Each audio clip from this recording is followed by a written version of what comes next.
Good evening, everyone, and welcome to this evening's virtual panel discussion. My name is Ravindranath Goswami, and it is my pleasure to be your moderator for this evening's virtual panel discussion with the topic, Innovations in Volunteer Technologies for Disaster Resilience.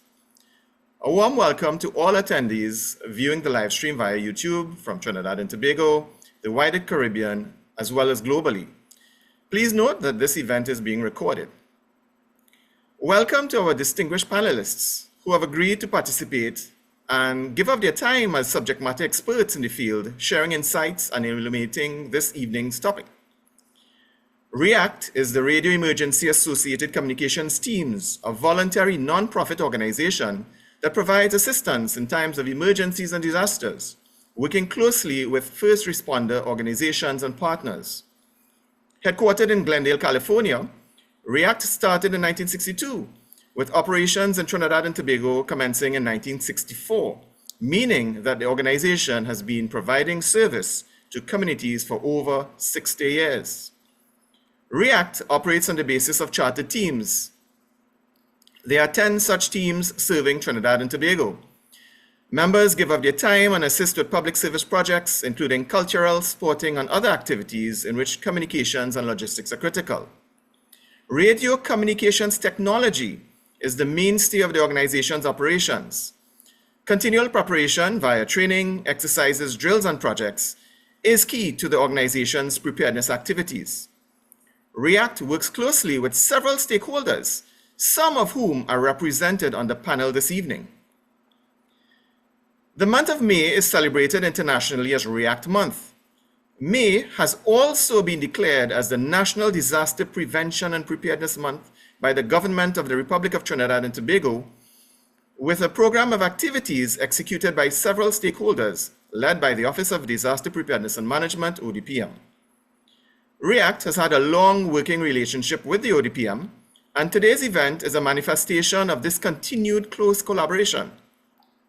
We acknowledge the long-standing partnerships with the Tobago Emergency Management Agency, TEMA, as well as Heartlight TV, the streaming provider for today. The genesis of today's event arose out of discussions with the NDPPM Secretariat in 2021, led by the CEO of the ODPM, Major General Retired Rodney Smart, and Operations Manager Dennis Marcel. In 2021, we addressed the topic of the role of radio communications in disaster prevention and preparedness. In 2022, we discussed women in emergency communications and disaster risk reduction. And in 2023, the topic chosen was the role of weather in being disaster ready. Now, to access those recordings, simply search for the terms NDPPM and REACT on YouTube, and you'll have access to those. Now, the feedback from these past events have been quite encouraging, and REACT is pleased once again, and for the fourth consecutive year, to partner again with the ODPM and other stakeholders in hosting this evening's virtual panel discussion, Innovations in Volunteer Technologies for Disaster Resilience. We are at the cusp of the start of the rainy season and the Atlantic hurricane season, which makes these discussions timely. In fact, today we saw significant rainfall locally, and there have been reports of incidents in North and South Trinidad. Therefore, collaboration and cooperation among agencies and stakeholders are critical if we are to have an all hands on deck, all of society approach to disaster risk reduction. Volunteers and volunteer technologies play a key role in all phases of the disaster management cycle, arguably most prominently within the response phase. As such, this evening, we have gathered a range of subject matter experts who will be introduced shortly to explore with us the topic of innovations in volunteer technologies for disaster resilience. The overall theme for the NDPPM for 2024 is Prepared Communities Make a Resilient Nation.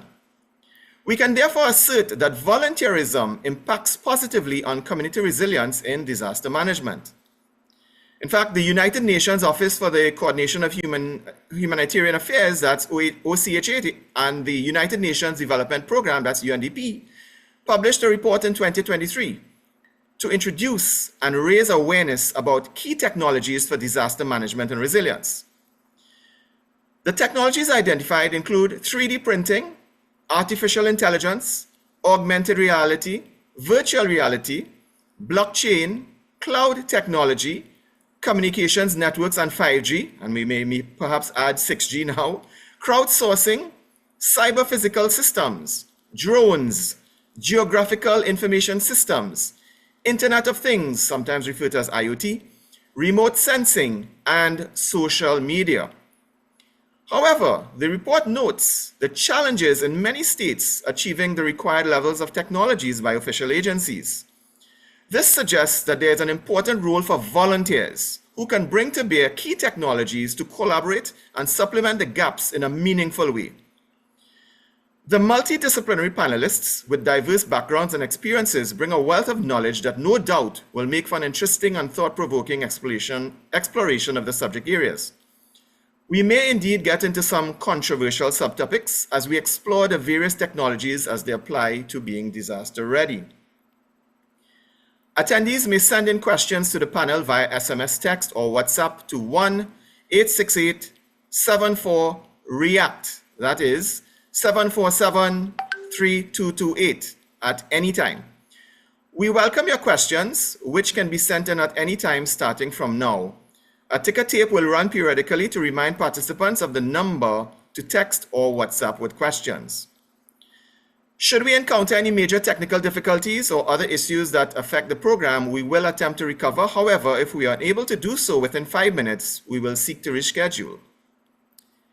In terms of our proceedings, each of the panelists shall be introduced, followed by a short presentation of their thoughts regarding our topic for this evening, innovations in volunteer technologies for disaster resilience.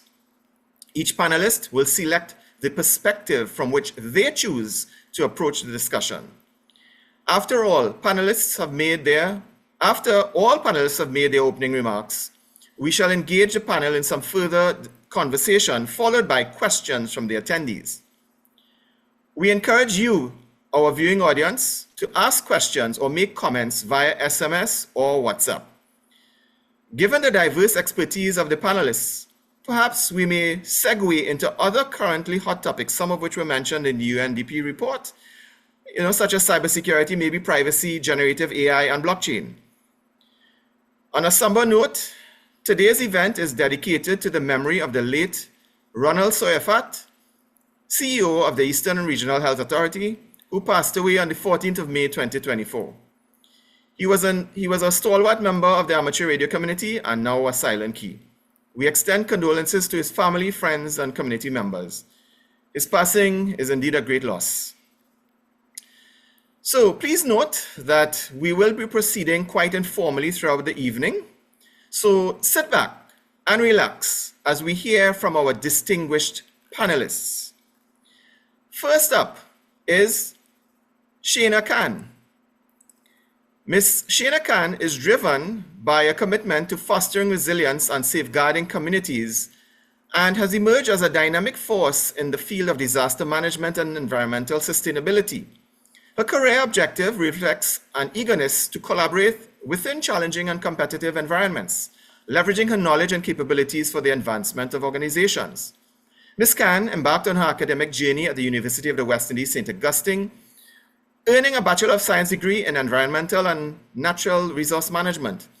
Her dedication to holistic solutions is evident in her minor in entrepreneurship, demonstrating a keen understanding of the intersection between environmental concerns and effective business practices.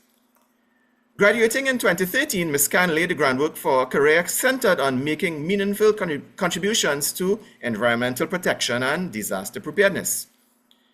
Her professional journey took a significant turn in March 2014 when she joined the Office of Disaster Preparedness and Management, ODPM, as a research assistant in the Mitigation Planning and Research Unit. In this role, she collected and compiled crucial research material, prepared technical reports, and supported various initiatives aimed at enhancing disaster risk management. Ms. Khan's impact reached new heights in July 2019 when she assumed the role of Regional Coordinator in the Preparedness and Response Unit at the ODPM. Charged with responsibilities ranging from disaster planning to stakeholder coordination, she showcased exemplary leadership. Notable achievements include serving as Operations Manager POC, Director during the activation of the National Emergency Operations Center, that's the NEOC, and conducting EOC orientation training. Ms. Khan also played a pivotal role in coordinating the Prepare TT Seismic Resilience Program for Trinidad and co-leading the Preparedness Committee for the National Disaster Prevention and Preparedness Month. Transitioning seamlessly, Ms. Khan undertook roles such as performing the duties of regional coordinator for multiple regional corporations and actively participating in crisis response and national exercises. Underscoring her multifaceted expertise, Ms. Khan's commitment to professional development is evident in her diverse skill set and continuous pursuit of knowledge. She has participated in numerous training programs and courses ranging from hazard assessments to business continuity planning, showcasing her dedication to staying abreast of industry trends. Ms. Shana Khan stands as a beacon of dedication to the principles of disaster management and environmental sustainability. With a proven track record of achievements and a passion for making a positive impact, she is poised to play a pivotal role in shaping a resilient and sustainable future for communities and organizations alike. So with that, we introduce Ms. Shana Khan for her opening statements. All right, good evening, everyone, and thank you, Robbie. And thank you for inviting the ODPM to be part of this panel. First, I want to thank everyone for joining us here, the listening public, to discuss the critical and timely topic of innovations in volunteer technologies for disaster resilience. In an era where the frequency and intensity of natural disasters are escalating due to climate change, the need for effective disaster response and resilience has never been greater. Traditional methods, while essential, are often stretched to their limits. And this is where the power of technology, particularly innovations in volunteer technologies, steps in to revolutionize our approach to disaster resilience. Today, I look forward to delving into the transformative potential of these technologies and discussing how we can integrate them to effectively bolster our disaster resilience strategies. Thank you. Okay, excellent indeed. Thank you very much, Shana, for your opening statement. Indeed, and now we move on to our next panelist, Cassie Roopnarayan. Ms. Cassie Roopnarayan is a distinguished GIS specialist at the Office of Disaster Preparedness and Management, ODPM, equipped with a master's degree in geoinformatics and a Bachelor of Science in Geography. With over 5 years of extensive experience in disaster management, she has been part of several projects that harness her expertise to leverage GIS technologies, both open source and proprietary, in crafting innovative solutions aimed at enhancing disaster resilience in Trinidad and Tobago. Through her strategic use of geospatial tools, she plays a pivotal role in developing targeted initiatives to mitigate disaster risks and bolster community resilience. Throughout her 3-year tenure at the ODPM, Ms. Roopnarayan has leveraged GIS to solve problems related to disaster risk reduction and management. Her proficiency extends to utilizing advanced technologies such as remote sensing, flood modeling, and mapping. Ms. Roopnarayan possesses a deep understanding of geospatial technology. In her current role, Ms. Roopnarayan leverages her skills and knowledge to utilize GIS and ArcGIS suite of products for disaster risk reduction, data collection, system maintenance, and analysis. Her contributions significantly enhance the ODPM's effort in safeguarding communities and providing situational awareness as well as disaster risks. With a profound understanding of geospatial technologies, Ms. Roopnarayan is dedicated to fostering a safer and more resilient future for Trinidad and Tobago. So we welcome Cassie for her opening statement. Good day, everyone, and thank you, Robbie, for having me on this panel discussion and for introducing me. Also, thank you to my colleague for such a comprehensive introduction into the importance of volunteerism and technologies. For me, when I think about GIS and volunteerism, there are so many ways in which they can be integrated for the purpose of disaster resilience. So one of those being through data collection. So having volunteers contribute to that initial stage of collecting data and using it to map areas that are vulnerable, infrastructure, critical assets and resources using these technologies is very crucial. And this data and this process can then feed into identifying areas that are high-risk zones or assessing vulnerabilities and planning for mitigation strategies.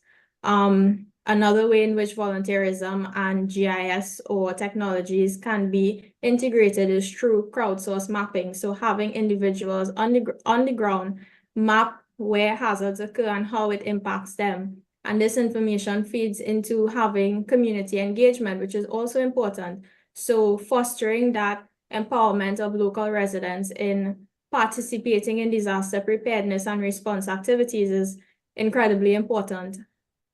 To add to this further, ODPM integrates technologies from diverse sources into its daily operations, and this could be through satellite imagery, drone imagery, on-the-ground data collection to essentially collect information for other disaster management agencies. Most of this is done through proprietary suite of solutions, but we make it available through connections and networking that we make with these agencies.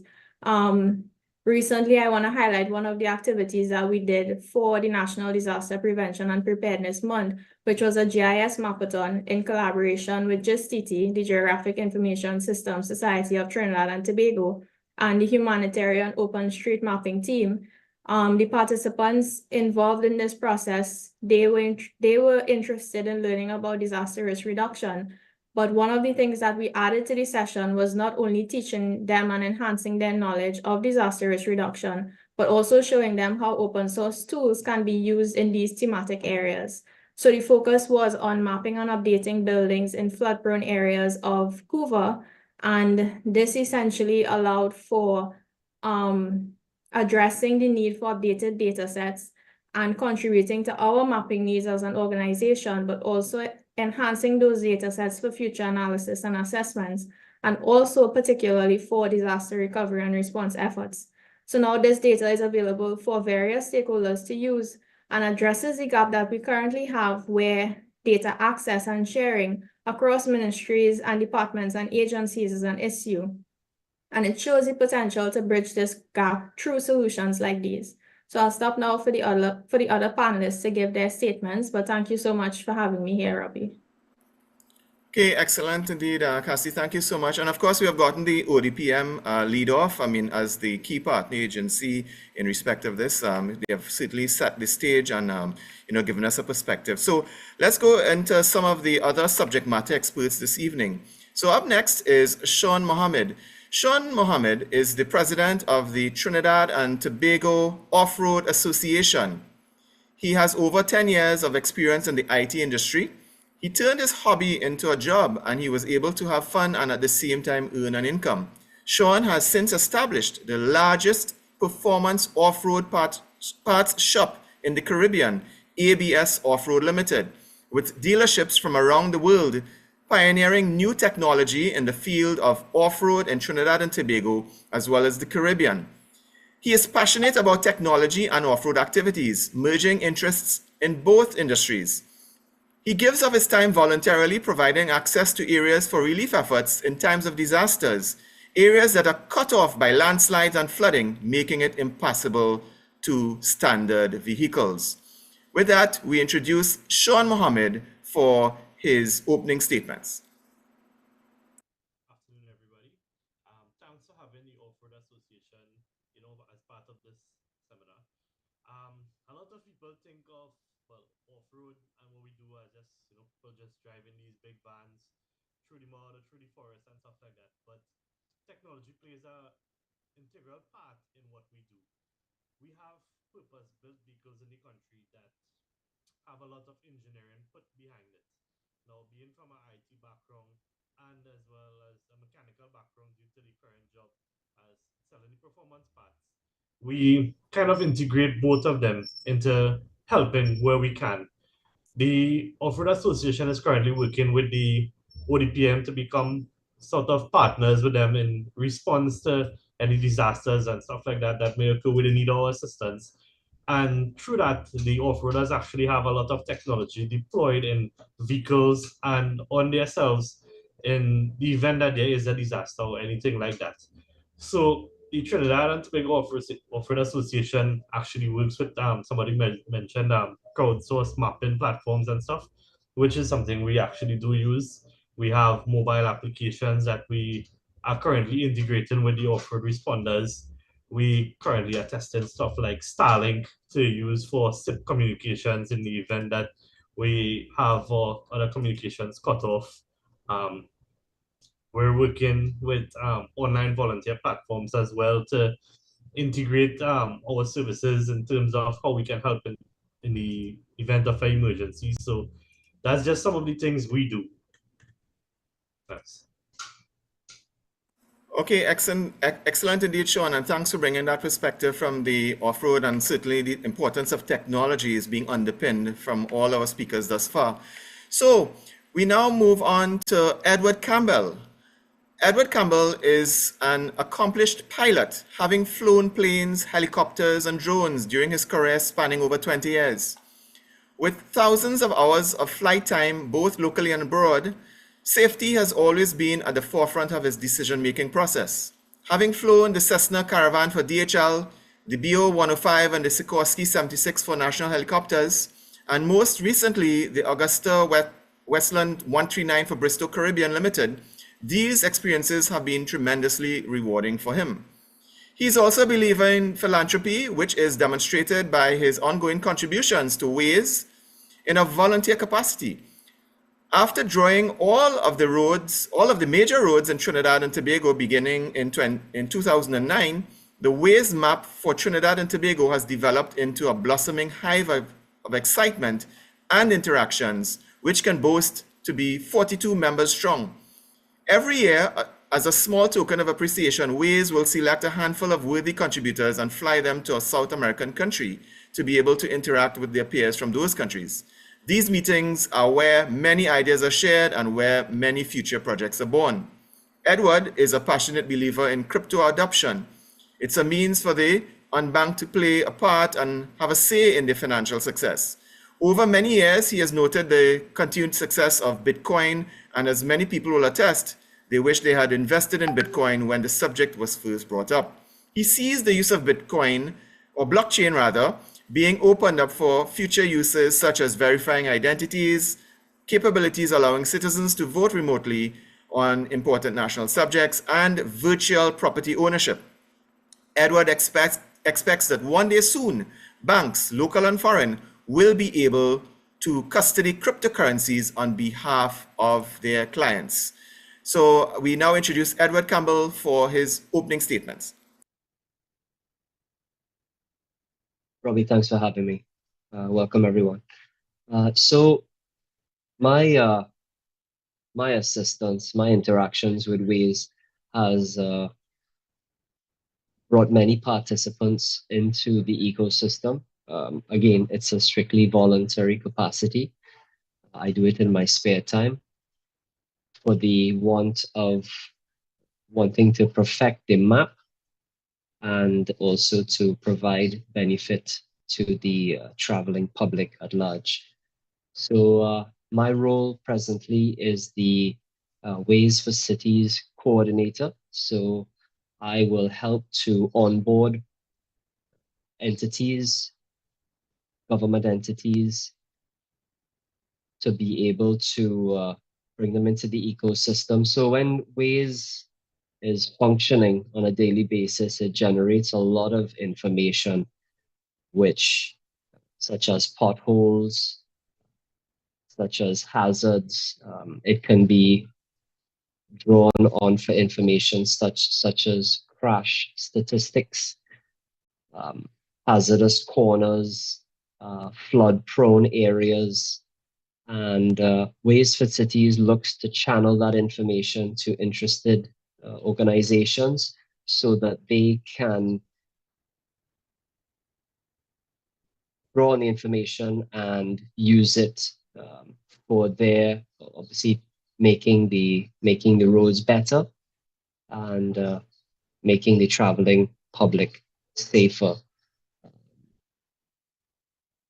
There is something called the Ways for Cities, the Ways Shelters, which is a host of a big list of designated areas that, in the event of a disaster, it can be turned on, and the Ways display will direct individuals who use Ways to their nearest shelter. And at those shelters, they can receive food, they can receive clothing, they can receive medical assistance. And should something happen, that can be turned on at a moment's notice. There's also something called permanent hazards, which when you're using Ways, when you're approaching dangerous corners, again, statistically, if there's a high number of crashes, accidents, people slipping off the road due to gravel or oil spills, those are earmarked as permanent hazards so that they get verbal warnings, oral warnings approaching those areas. So we have a lot to discuss this evening, and I look forward to participating. Thank you, Robbie. Okay, excellent indeed, Edward. All right, so already we have gotten quite a lot of information just in the opening statements thus far. So we do have some questions coming up, but let's go next on to Tony Vera.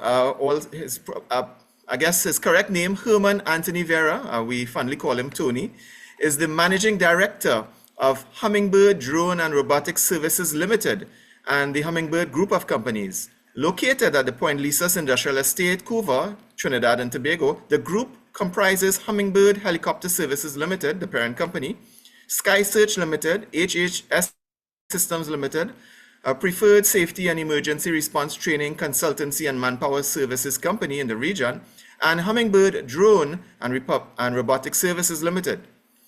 A retired captain, having flown helicopters for both Bristow Caribbean Limited and National Helicopter Services Limited over a combined period of 18 years, Captain Vera's introduction to the world of safety, and in particular safety training, began with his having been trained in the UK by Bristow Helicopters in sea survival for pilots and passengers.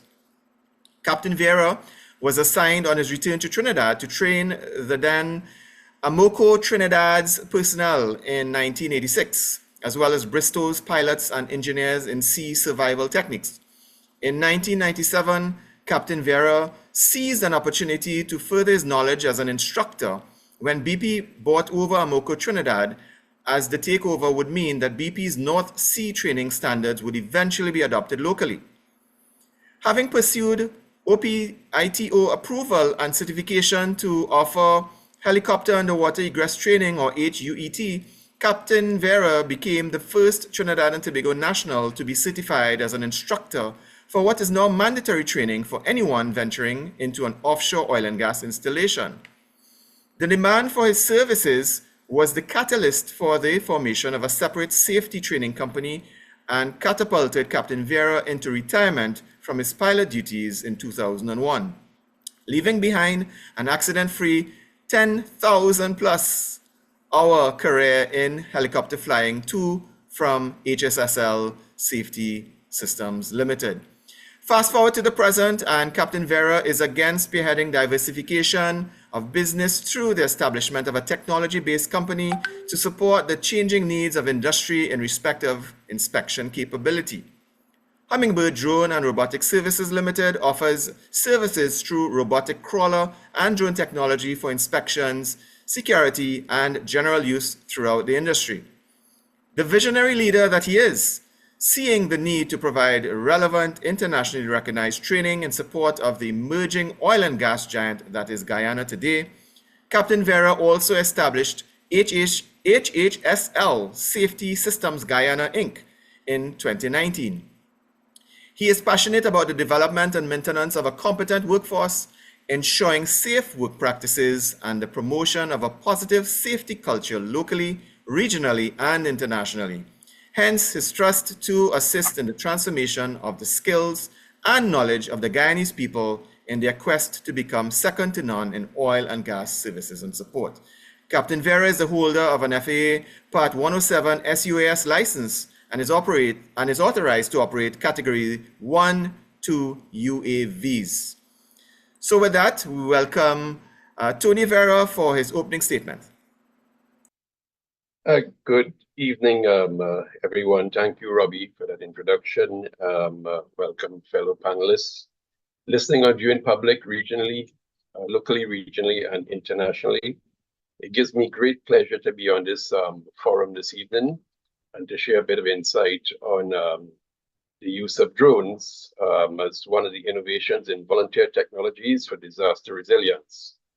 The word drone, the meaning is an unmanned aircraft or vessel guided by remote control or onboard computers. So for the purpose of the discussion this evening, the word drone would apply or mean the other acronyms it's known for are unmanned aerial vehicles, unmanned aerial systems, remotely piloted aerial systems, remotely piloted aircraft. We also have SUAS, small unmanned aerial systems. So those all deal and mean and cover the aerial drones. So drones, also known as I just described there, UAVs, have become essential tools in disaster response and resilience efforts in recent years. They're able to quickly assess damage, provide real-time situational awareness, and deliver supplies to inaccessible areas, transforming the field of disaster management. This forum examines the impact of drones on volunteer technologies for disaster resilience, focusing on how they improve response efficiency, enhance situational awareness, and empower volunteer organizations. So we look at response efficiency. Drones play a very crucial role in improving response efficiency during disasters and by streamlining search and rescue operations. Interestingly, I am now using drones for what we used to use helicopters for 10, 15, 20 years ago, search and rescue, etc. Their swift deployment and maneuverability enable responders to access hard-to-reach areas and assess damage quickly. Drones provide real-time aerial perspectives and live video feeds, allowing responders to make informed decisions, allocate resources effectively. By expediting response times and providing critical information, drones ultimately save lives and reduce the impact of disasters on communities. From a situational awareness standpoint, drones significantly enhance situational awareness by capturing detailed imagery of disaster-affected areas. Equipped with advanced technologies like high-resolution cameras and thermal imaging sensors. We're going to discuss this further down in this forum. They can access inaccessible areas. They can access inaccessible areas such as flooded regions or damaged infrastructure, which are difficult to reach by ground vehicles, sometimes even marine vessels. Real-time data from drones helps responders to plan rescue operations more efficiently and coordinate response efforts from remote command centers.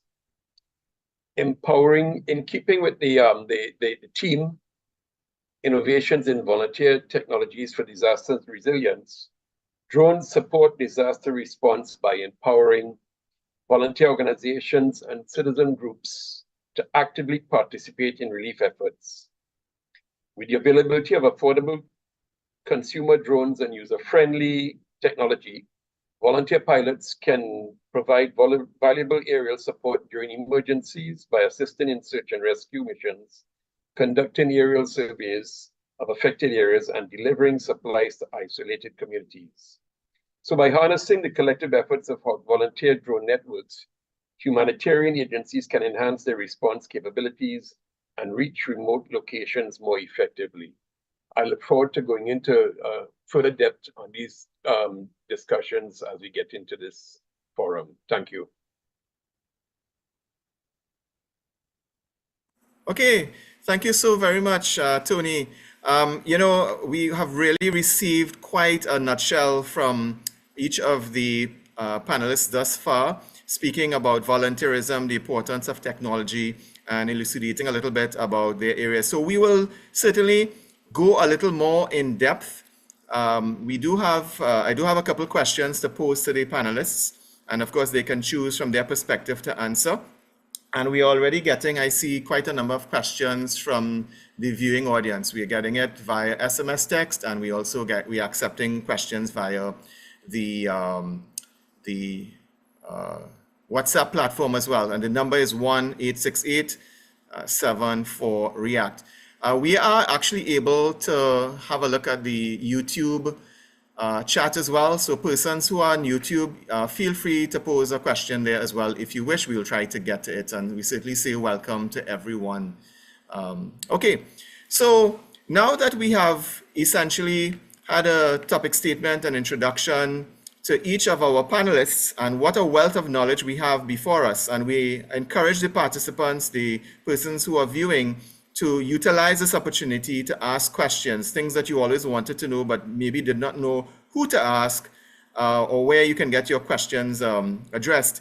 We certainly have subject matter expertise in terms of disaster management from the NDPPM, GIS specialists, off-road technology, Waze and GNSS technology, and of course, drones and robotics and associated technologies. So to the panelists, we would like to find out from you, and I guess our panelists can choose to give a response to the first question that I'll pose. And the first question is, can you tell us what are the key innovations in your area of technology or expertise that can be valuable in a disaster situation? So we know everyone spoke generally about their area, but we're looking, for the nuggets. What key innovations, probably something that's coming up, something that's maybe not very well known in your area. So any of our panelists can choose to answer. Question again for the panelists so that the participants are aware. What are the key innovations in your area of technology expertise that can be valuable in a disaster situation? Any panelists would like to take that question? Robbie, Tony Vera here. Yes, Tony, please. Yeah, perhaps I can start off with from a drone perspective. So we have the drone business is a multi-billion-dollar business. It is evolving at such a very fast rate, and we're now seeing a lot more scenario-specific type drones coming out. So quite recently, we've had the DJI Flycart. That drone is capable of flying 10 miles with a 66-pound load, right? And so we're looking at a drone now that can fly supplies to remote areas, whether it's medical supplies, whether it is food, and other supplies. But it's that technology, that ability to operate 10 miles. And I'll give you a perspective. 10 miles is like from Point Lisas to Rodney Road in Chaguanas. Imagine flying 66 pounds of supplies and doing that constantly because the road, the highway is cut off. The drones, once again, are being built to be able to operate in rain. And so the DJI M300 is IP rated for is IP45 rated, and the M350 is IP55 rated, and that IP meaning ingress protection. So the drone can fly in rain, and now they're making the sensors also that they're also IP rated. So your typical hobby type of drones won't be able to operate in bad weather, etc. But there are drones that are now being developed for scenario specific. So emergencies, flooding, natural disasters, and of course autonomously. We can program the drone and it will fly on its own to that particular location. We have the VTOL drones. That is a drone that takes off like a quadcopter, but transitions into forward flight. The advantage with that is it does not need much space to take off and land. It can fly longer, it can fly further, and excellent for reconnaissance, damage assessment. So that is some of the benefits I'm seeing in the drone industry, and I could go on for a while longer, but I know I have other panelists to share time with. So. Excellent indeed, and thanks for the response to that question. And I'm sure that our viewing audience has certainly learned quite a lot. Drone technology might be mysterious to many. I mean, I guess people know the consumer, like the DJIs and those hobbyist drones, but to know the advancement in technologies, especially commercial side, that could be brought to bear in disasters, disaster management beyond that, say the hobbyist only, and let's say the prosumer. Perhaps persons who may wish to fork out a little more. At least thanks for that bit of insight. So any of the other panelists would like to weigh in on that question, the first up question. So let me just remind for persons who may have just joined the stream, we are asking our panelists, what are the key innovations in your area of technology or expertise that can be valuable in a disaster situation? And we had Tony giving a response. Any other panelists would like to take a stab at that question? Hi, Robbie. So just coming off of what Tony would have said with the new drones and the developments in the drones, I want to use that to segue into a new piece of technology or that the ODPM is making use of, which is our public alert notification system. So when we get any sort of information, be it from on the ground, crowdsourcing, even from our volunteers, our off-roaders, as well as our drone operators, we are using this information now in the event that we need to put out any sort of public alerts notifications. So the system is designed in such a way where once we have that information that will hamper the traffic of roads or any sort of impacts to the public, the ODPM is now in a place where we can put out a notification via phone. So you would receive an automated telephone call, as well as an email or a text message. So the system operates in a way, once you are signed on to PANS, you will receive this telephone call. If you're unable to get the telephone call, the system will automatically transfer to our text message. Again, if you do not respond to the text message, it will move on to the third form, which would be our email. So this is assisting us in sending out blast notifications and notifying the public in a very short space of time. So we are able to get that message out to a number of persons in a very short space of time. And we have been using this over the past couple of months, and we have seen it working. So that is just one piece of technology that we are making use of. Another item that I would like to discuss is our damage and needs assessment. This is now a digital form that is being used both in conjunction with the Ministry of Rural Development and Local Government, as well as the Ministry of Social Development. So persons who in the past that would have been impacted by any sort of hazards, be it flooding or house fires, the local government disaster management units will come around, and they would normally have a paper-based form where persons would have to actually fill out data and give that description of what happened. Now we have moved the system to a digitized system where all data is inputted on tablets, and this form can be even used on phones once it is downloaded by authorized personnel only, and the data is sent in real time back to our dashboard.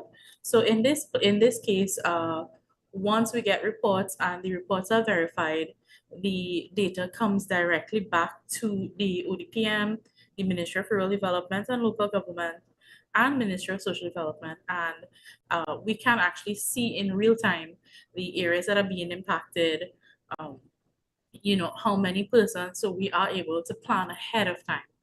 And these two pieces of technology are making it very easy for us now to coordinate the response to these efforts.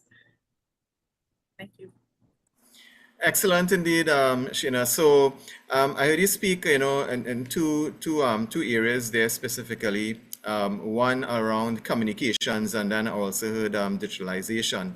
So, maybe perhaps I could jump in there as you mentioned communication. So from a React perspective, from an amateur radio perspective, in disasters, communication is certainly one of the things that's required.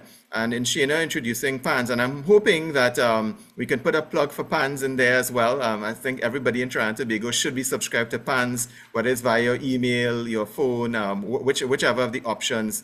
Communication is so important. And on the React side, I mean, we practice to be proficient communicators using the appropriate technologies.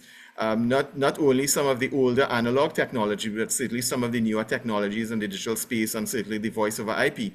And one of the innovations we have been using within the last couple of years is an app called Zello. So one would think, well, in a disaster, a voice over IP app may not work, but several years ago, Zello was actually one of the ways we were able to assist in communicating for a major mobile provider to get in contact with their principals. So sometimes we think something will not work in a disaster, and we think something that ought to work may work. So satellite phones, we assume will automatically always work, not necessarily. So it's really about having many tools in the toolkit. We never know what will work, what will be affected, especially in this day of digital and cyber attacks, where these cyber criminals like to take advantage of disasters, and they may try to bring down our digital network. So we must always have a compendium. And I'll just, add to what Shana said in terms of the importance of communications. But she also talked quite a bit about the importance of digitalization and moving forward, especially to handle the various capacities. And in a disaster, it could be very overwhelming. So I'm seeing the OTPM making a lot of strides in that way. So far, we have had a couple of good, excellent responses. Leave it open again for any other panelists that would like to contribute to the first question. And just to remind persons who are now joining the stream, we've asked the panelists to weigh in on the question of what are the key innovations in your area of technology or expertise that can be valuable in a disaster situation. Any other panelists who would like to weigh in on that question? Yeah, sure. I'd like to weigh there. As part of technology, you're thinking IT alone, but technology-wise, with vehicle modifications, we're using a lot of those in vehicles to get us to places where typically are inaccessible in a disaster. So example is flooding. One of them I can think about. So there are people who need to get to, let's say, the hospital for dialysis and stuff like that. In cases we've seen where the army couldn't even get to these people, and we had to go to them, take them, and to deliver them to the hospital for dialysis treatment, which is, to save their life basically. And that is being we're able to do that because of the modifications we use in technology. So engine modifications, shocks, actual building of the vehicle to handle water and stuff like that. That's stuff that's now coming out there, and a lot of people in Trinidad are not exposed to it. Indeed, Sean, and I'm seeing questions coming in via WhatsApp in the area of 4x4 and off-road. So we have quite a few. So we'll try to get a couple, or at least one of those questions in there for your expert advice. But important indeed. And technology really is a very wide-ranging, all-encompassing, and that's an excellent point indeed. All right. Before we move on to the next question, any other panelists would like to weigh in on that question? The question again for persons that we're seeing, we're getting a few more people up on the stream. So the question is, what are the key innovations in your area of technology or expertise that can be valuable in a disaster situation? Any other takers before we move on? Yeah, Robbie, I'd like to take that, piggybacking on what Sean was saying about the modified vehicles. Waze has an option when you go into the preferences where you can opt to go for the driving on the off the beaten path.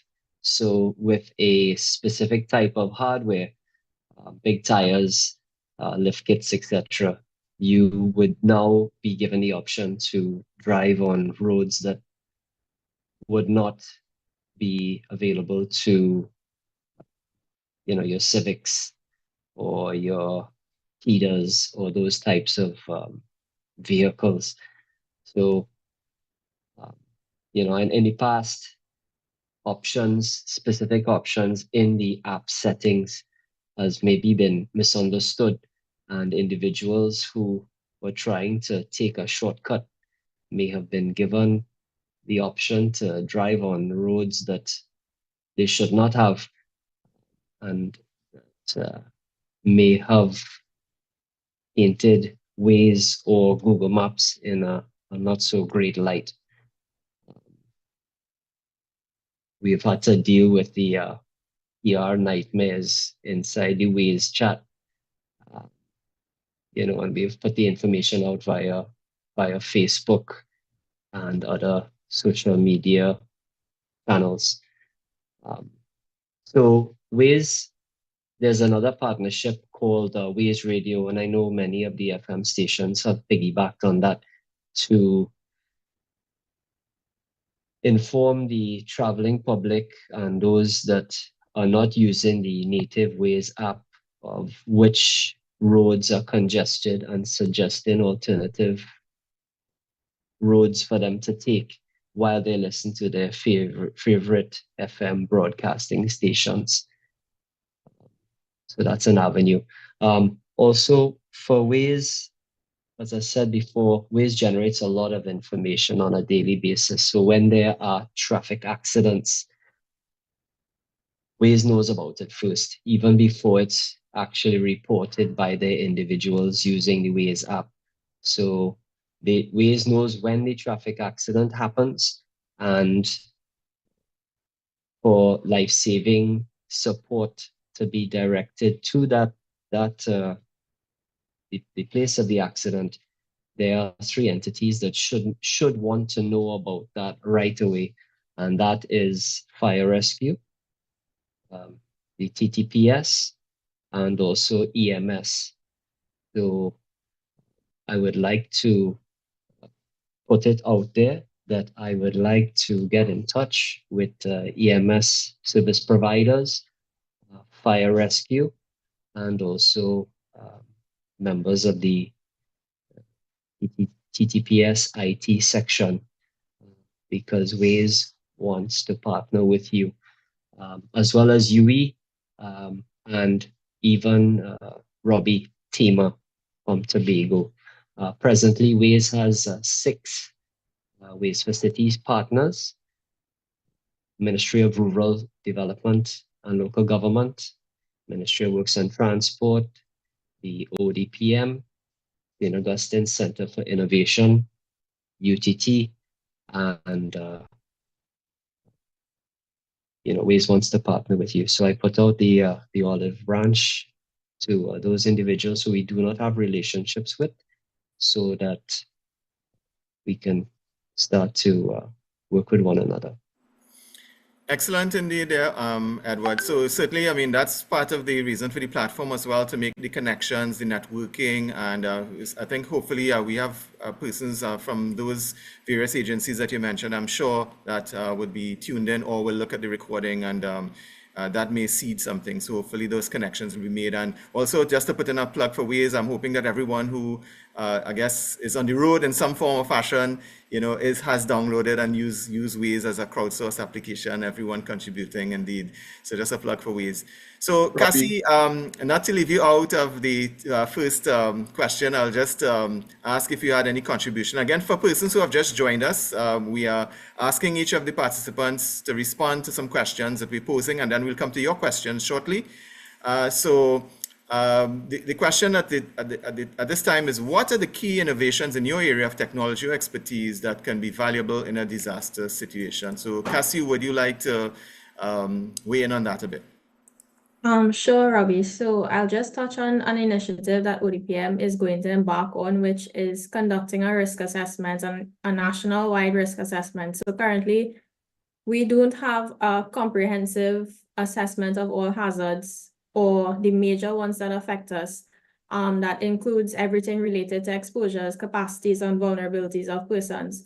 So within this project, we intend to use GIS technologies to be integrated into the communities and have them relay that information to us, as well as using technologies related to climate change and integrate this into the entire model to have a more comprehensive understanding of where is more at risk throughout Trinidad.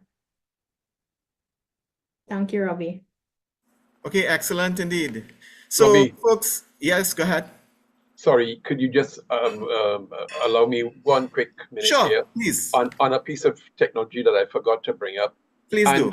Key and critical to disaster management, Shana, I'm sure you'd agree, is communications, and having that ability to communicate during times of natural disasters, man-made disasters, etc. God forbid, a worst case scenario, we have a major earthquake of some sort, or we have catastrophic flooding that takes out the transmission towers or the cell towers, etc. There's a company that we represent, they're out of France, and they have a tethered drone. And when I see tethered, the drone is powered from a control box on the ground. It gets its power from a generator, and so if in the event that we lose power, we lose electricity, a generator can power this tethered system, and it allows the drone to stay airborne up to as high as they're making systems now 400 feet. Ours is 200 feet, so the drone can stay airborne indefinitely once it's powered from the ground. Importantly is that you can mount a 4G LTE module on it to allow to transmit, to act as a transmission system. So that is something that perhaps should be looked at to be able to monitor, to be able to maintain communications in times of natural disasters or man-made disasters. It's a tethered system that can be used with a 4G LTE module for transmission of cell transmissions, etc. Okay, excellent indeed. Thanks very much, Tony. And I can see us having a dedicated one-on-one webinar with each of our participants this evening. So much knowledge to share, and in such a short space of time. But we're getting there, and certainly exciting technology, exciting options that could help in a strategy that works towards disaster risk reduction, disaster risk management, and resilience.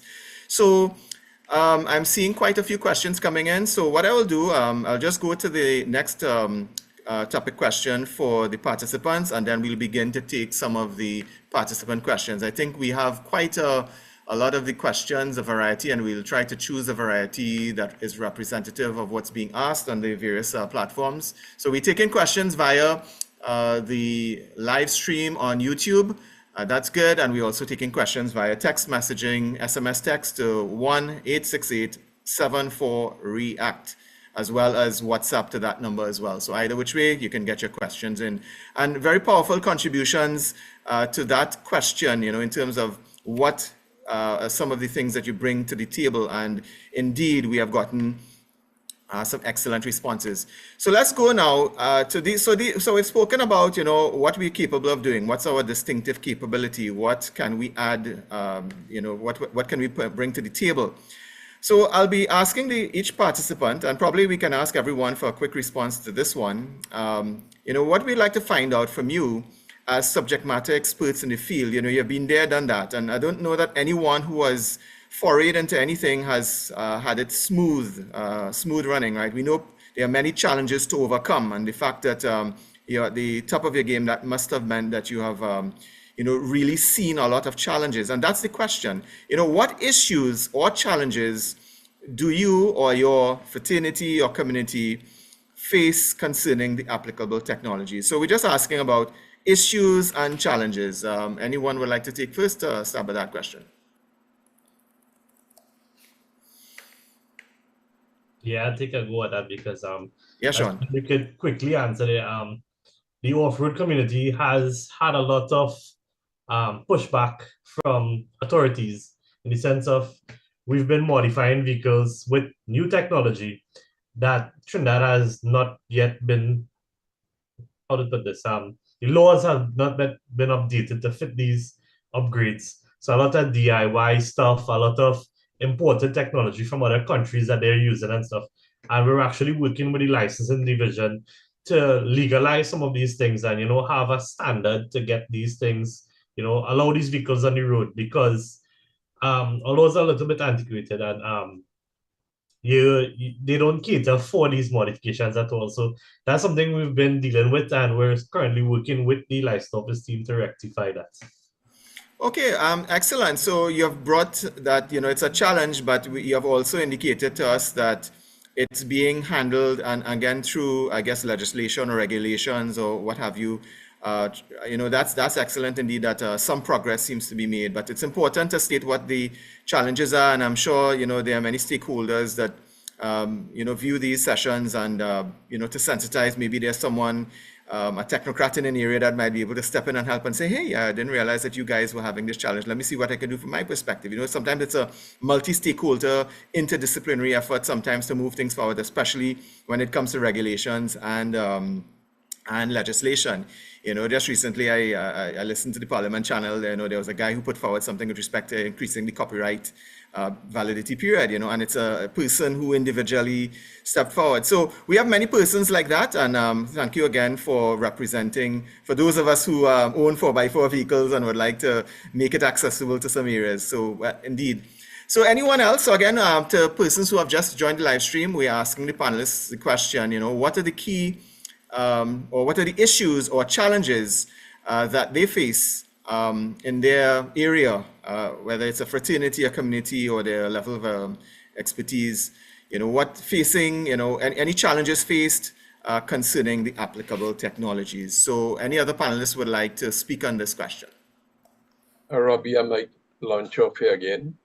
Yes, certainly, Tony. From the perspective of drones, you must follow compliance to be able to import a drone into the country.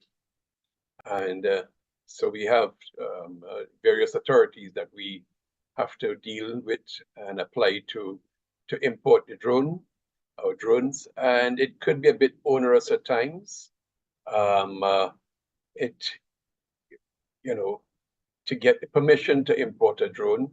Now, I understand that they need to have checks and balances because, the drone is not only going to be used for humanitarian efforts. Quite recently, I think it was 2 weeks ago, they held 5 persons with a drone and contraband preparing to be smuggled into the prison. And therefore, they need to ensure that the persons who are being granted approval are using the drones for whether it's hobbies or inspections or security or whatever. But it does impact on the ability to, in a timely manner, get that approval to import, get the approval from police service to import, and even get the approval to operate from the regulatory body.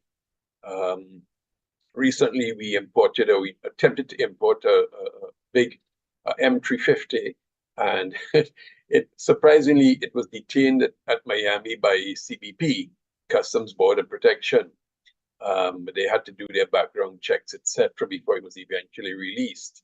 So it's not straightforward or cut and dry, as they say, that you could bring in a drone and operate it. There are some obstacles that you have to go through, and it does hamper the expansion.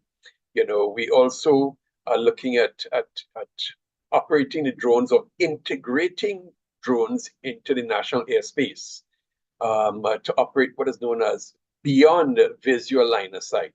So under the regulation TTCAR 19, your approval is to operate a drone visually or visual line of sight. In terms of disaster management, the ability to go further with the drone is going to allow us to respond quicker or to provide that live stream to the off-road personnel, to the army, to the police, etc.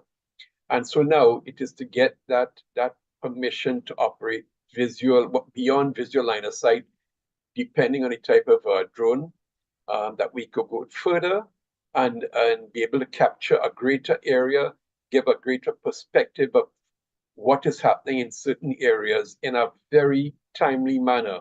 Because with any disaster, time is of the utmost importance in getting relief and getting support to those persons or communities that are stranded. So that is another area that we are now working with and with the authorities to try and get those permissions. Okay, excellent indeed, Tony. And you know, in all that we do, must be supported by following whatever the regulations, whatever the laws are. And I heard you mention CBP, so probably you know there's a transnational issue, maybe some calls for harmonization as well.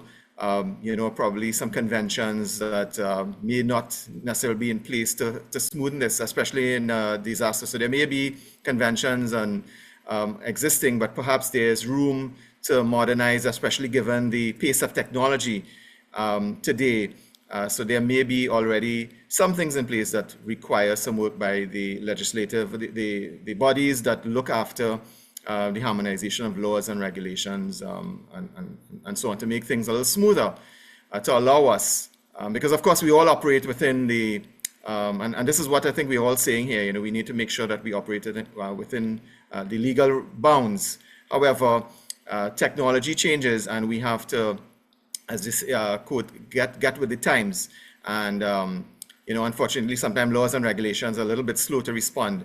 So the word that comes to mind here is agile. We need to be agile. Yes, we need to do things properly, but we also need to be agile because, you know, as I say, while the grass is growing, the horse is starving. So I think this platform is presenting some thoughts, some ideas. Maybe there are some persons that could be influenced to, you know, look into some of these issues and pave the way and smoothen things a little bit, especially as it relates to disaster risk reduction, because when you have to respond, you really don't want impediments and you just need smooth flow. So I'm hearing that loud and clear indeed. So just to remind participants who would have just joined, we are asking the question, what issues or challenges, so issues and challenges, do you or your fraternity or community face concerning the applicable technologies? So any other panelists would like to weigh in on that question? So it's open to you. Okay, so I'll just jump in here again with an issue that we have surrounding PANs, and that is persons that they're not signing on. So PANs is, it's a network, yes, but you must be registered on the system in order to receive our alerts. Now, there is another system that we have together with our network providers, and that would be via text messages. So as I know, a lot of the public would have received the start of the dry season text message, as well as once the rainy season starts, that message also goes out. But that is not a system that persons need to sign on to. That is just a system that we test with our mobile partners, so both Digicel and B-Mobile. We do test this text message at the start of the dry season as well as the start of the rainy season. But this is not a system that persons have to sign on to. So one of our biggest challenges is actually having persons sign on and sign up to PANs. And I would like to take this opportunity to invite persons to visit our Facebook page where they can get our PAN sign on. We do have the links that are posted throughout our social media pages. And we want to invite a lot of persons, or more persons that is, to sign up to the PANs network. Okay, thanks very much, Shana. And indeed, we encourage everyone in Trinidad and Tobago, really good alerts. Sometimes it doesn't only have to be weather, sometimes it's traffic related as well.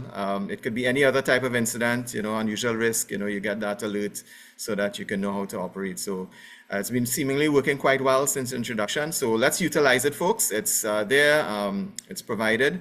And so a different type of challenge, right? So we have a facility, but we need to use it, you know, be all that we can be. And I think this platform hopefully will get that message indeed. All right. Any other panelists would like to weigh in terms of issues or challenges in your space? Robbie, I'll take it. Yeah, so from my background in aviation, from fixed wing and helicopters, and now with drones, I would say that the the regulations as it pertains to the civil aviation have been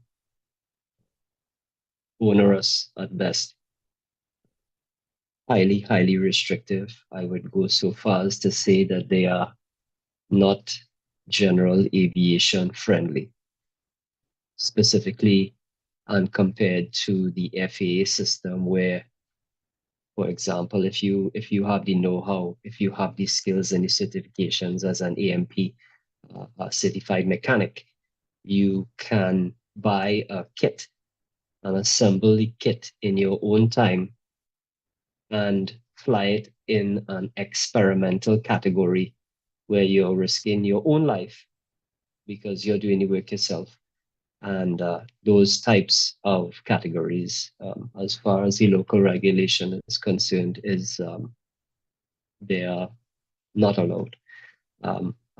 As Captain Tony Vera mentioned, the restriction for the use of drones locally beyond the visual line of sight.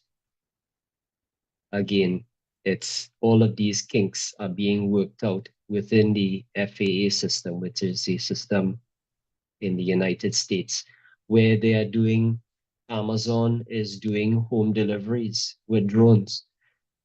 You will find that medical necessities, medication that individuals need, which is life-saving, they can be delivered in the States, but that we don't have the support regulation-wise, legal-wise here in Trinidad, and I think a greater effort needs to be,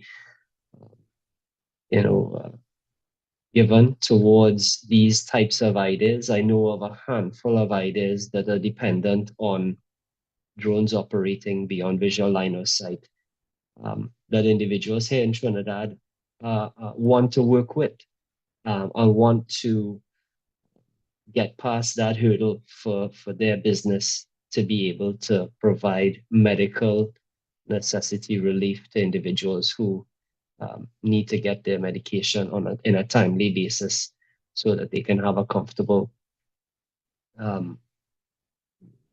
type of life.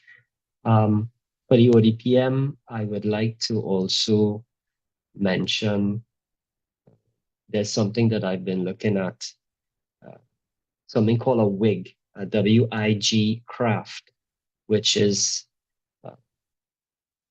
regulated and recognized as a boat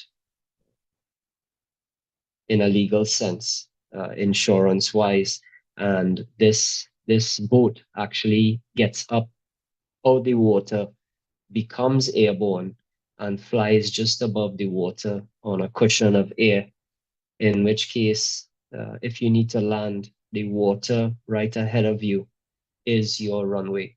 So as far as hurricane relief for up the islands, should we ever get hit with a hurricane, luckily for us, we're out of the hurricane belt, but we can provide support for the other islands more north of us, and also from a different aspect of national security, because here in Trinidad, our borders are absolutely porous, which is demonstrated on a nightly basis.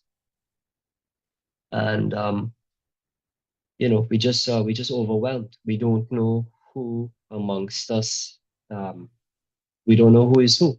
So I think that this WIG craft to provide VIP transport, national security support, hurricane relief for Trinidad and the environs has a great potential, and I would encourage you to further investigate it. Check it out on YouTube. There are a lot of good videos. Okay, thanks a lot there, Edward. And as we've seen, we've been discussing what are some of the innovations, what are some of the things that are brought to the table via the various technologies, but we have also been talking about some of the challenges. So we're kind of interspersing the two, right? So Cassie, do you have any particular challenges or issues in your space that you would like to highlight to us? Sure, Robbie, I'll close off this question. Thanks also, Edward, for the suggestion about the WIG vessel slash aircraft. I think that some challenges from a GIS perspective that we face on an everyday basis is related to data validation and accuracy, data standardization. But one thing that should be considered when we look at introducing volunteers into our operations is training and capacity building. So they now need to be trained not only on the technical aspects of GIS tools, but also understanding how this is integrated into the broader disaster management framework and the availability of funding, resources, training materials, and experienced trainers is often limited, and that hampers our ability to provide this training and integration into our operations. Another aspect or challenge is data validation and accuracy. So ensuring that the information that they collect is accurate is very paramount. And this often involves things like cross-referencing, field verification, and the use of quality control measures. And establishing and maintaining these processes is really resource heavy and requires ongoing effort. And a lot of the time, agencies don't have the capacity to address these challenges. Thanks, Robbie. That's my contribution in terms of the challenges. Well, Cassie, thanks a lot, for bringing a wrap to that question of challenges. And I think it proves the point that, nothing ventured, nothing gained. And, we have stumbling blocks, spokes in the wheel. But, the attitude is one of being positive so that we address upfront, we try to understand, and especially in a space where there's multi-stakeholder involvement, interdisciplinary, multidisciplinary concepts that need to be brought to bear. As I've heard, it's really all of us, and I know Major General always talks about, all hands on deck and all of society, all of country, so it's really us together to collaborate and cooperate. And, I really appreciate platforms like these that allow us. And I see a question that I'll try to get to in the YouTube chat in respect of that sort of interoperability and, drilling together. So we'll try to get to, I'm seeing the questions here. So folks, I think we have really delved into those areas. So let's start to take some of the questions from the participants, the audience, and see how many we can get through, because we're getting them fast and furious. And I will start with the first question that I'm seeing here.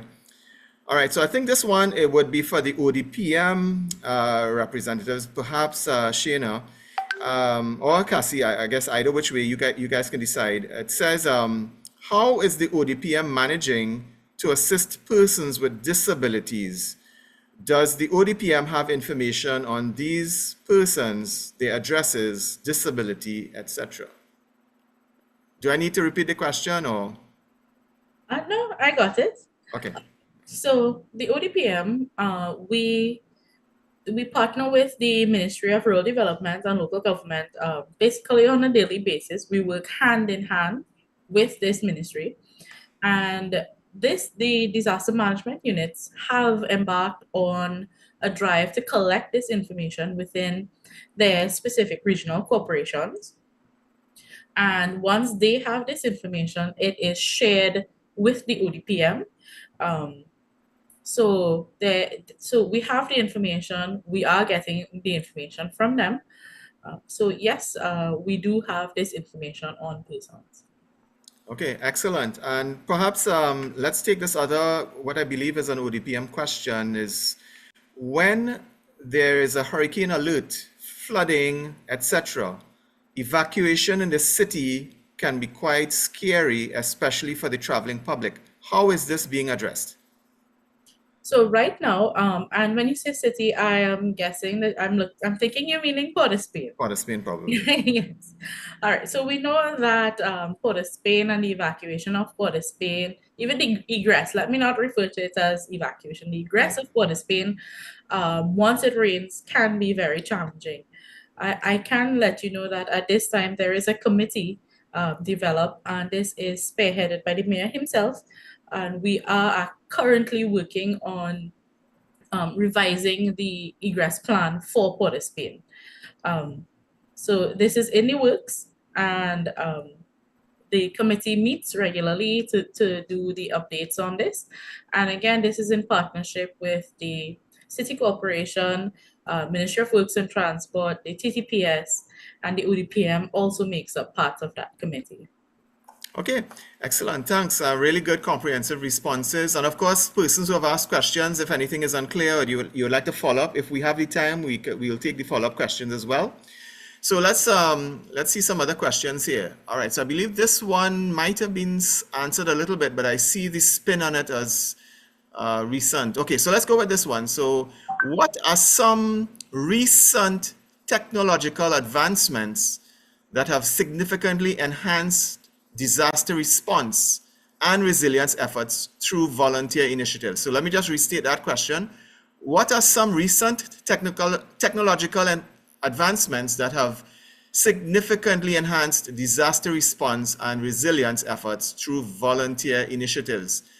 Any of our panelists would like to take an attempt at that?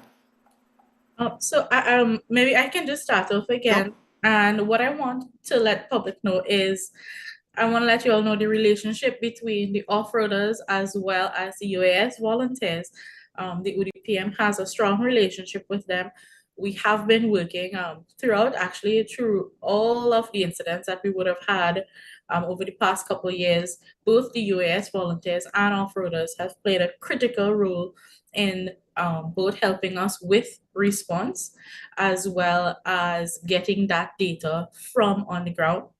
And yes, these are all volunteers, and we are able to fit them directly into our system. So they fall in perfectly as well into the national system, that is, and we are able to work with them as volunteers. Okay, excellent indeed.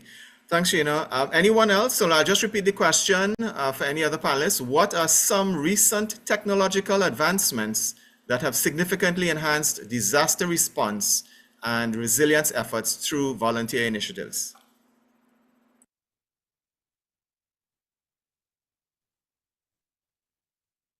So again, Robbie, I could take one go of ahead. those, Yeah, sure. which is the Waze shelters. So we have this database of shelters that can be activated at a moment's notice if there's either a test, which is a crisis drill, crisis response drill, where we can actually test it in a private capacity when it's not a legitimate reason to have it activated. It'll give you telephone numbers.